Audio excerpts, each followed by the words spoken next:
Friday afternoon, a gunman accused of killing his estranged wife and her 2 children holed up across the street from an elementary school in Arlington, Texas. As officers set up between the suspect and the school, frantic parents hid behind a brick wall, waiting for police to allow them to pick up their kids. After seeing what took place in Cleveland, Ohio, and it's just nerve-wracking for me. Within hours, the children would all be safe, but the situation was far from over.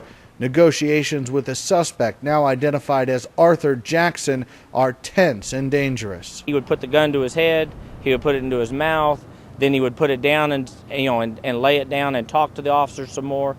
After more than 6 hours of standoff, Arthur Jackson decided negotiations were finished.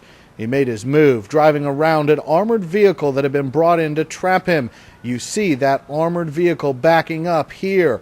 Stunned officers race for their cars and give chase. Suddenly, the standoff is over. Now an armed man accused of killing 3 people is on the loose. As he fled the scene, not one officer fired a shot, and no stop sticks were ready to throw and flatten his tires.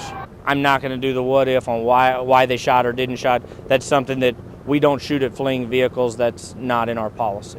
The chase lasted for several miles and wound down this road that dead ends into a lake.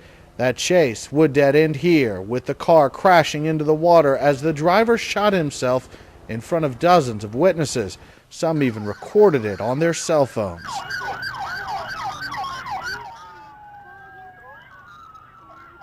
We heard the sirens and the helicopters, and then he was like, wouldn't it be a trip if they just came over here? And then sure enough, woo, woo, woo, and then we're like, whoa, and then he didn't look like he was gonna stop, and then he pumped the brakes, and then he just went all the way in the water and started coasting and then floating.